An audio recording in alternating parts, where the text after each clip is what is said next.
Hello everyone, this is Nikita Raj, BMS final year student. और आज जिस वीडियो के बारे में हम बात करने वाले हैं, चाहे फर्स्ट ईयर हो या फाइनल ईयर, हर बीएमएस स्टूडेंट के मन में ये क्वेश्चन तो ज़रूर ही आता है दैट बीएमएस के बाद क्या। आज बहुत ही सिंपल शब्दों में आपको ये बताने वाली हूँ कि बीएमएस के बाद आपके पास क्या क्या कैरियर अपॉर्चुनिटीज़ होती हैं जो आपको पता होना चाहिए फॉर अ बेटर कैरियर परस्यूर। सबसे पहले, what is BMS? That is bachelor of Ayurveda medicine and surgery.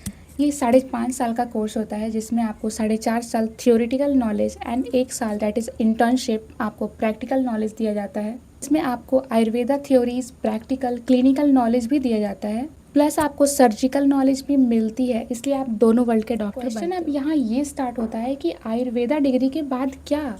तो चलिए, without wasting any time, let's see कि हमारे पास कौन कौन से कैरियर अपॉर्चुनिटीज़ हैं। सबसे कॉमन और most powerful that is PG, MD और एमएस। पीजी के बाद आप एक स्पेशलिस्ट बनते हो किसी एक सब्जेक्ट में, जैसे कि पंचकर्मा, काय चिकित्सा, सलाक्य, सो मोर। पीजी में एडमिशन लेने के लिए आपको पहले AIA PGET का एंट्रेंस टेस्ट देना होता है, जो कि all India Ayush post graduation entrance test है, जिससे आपको ऑल ओवर द इंडिया में आपको पीजी के लिए एक अच्छा कॉलेज प्रोवाइड किया जाता है ताकि आप पीजी अच्छे से परस्यू कर सको। के पास जब पीजी डिग्री आ जाती है तो आपकी मिनिमम सैलरी एटलीस्ट 60,000 से ऊपर होती है पर मंथ, और it's totally depend on your skill. So दूसरा and the most effective that is clinical practice. आप अपनी खुद की क्लिनिकल सेटअप कर सकते हो, जहां आप पेशेंट से डायरेक्ट कंसल्ट कर सकते हो, मेडिसिन प्रिस्क्राइब कर सकते हो। अगर आपका इंटरेस्ट पंचकर्मा की तरफ है तो आप पंचकर्मा की पीजी डिग्री के बाद आप अपनी खुद की क्लिनिकर्मा की सेटअप कर सकते हो।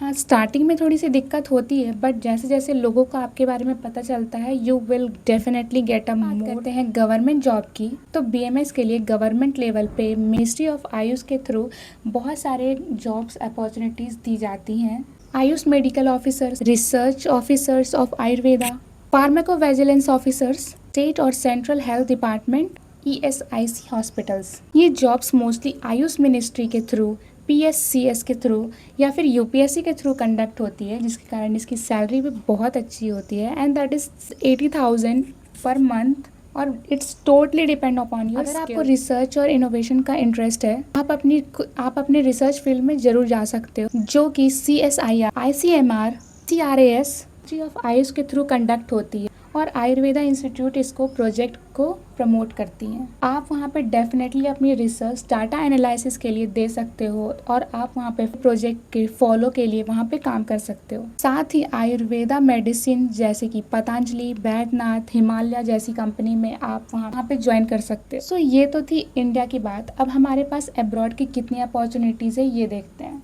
बात अब ऐसी है कि आयुर्वेदा है वो ग्लोबली बहुत ज़्यादा ग्रो कर रहा है, और इन इंडिया इसकी कम डिमांड है, बट आउट ऑफ इंडिया इसकी बहुत डिमांड है। ऐसी है जो अपने हेल्थ के लिए मोस्टली आयुर्वेदा को प्रिफर करती है, जैसे UAE, UAS, Australia, Germany and so many countries.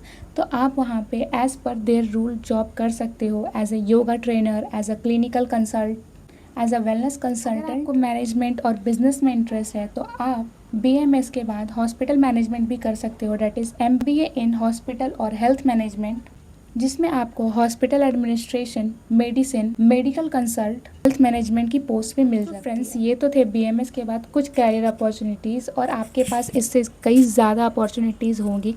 बस फ़र्क ये है कि आपको उसके बारे में नॉलेज होना चाहिए। और ऐसे भी आयुर्वेदा आपको हर एक डिपार्टमेंट में एक अलग आइडेंटिटी देता है।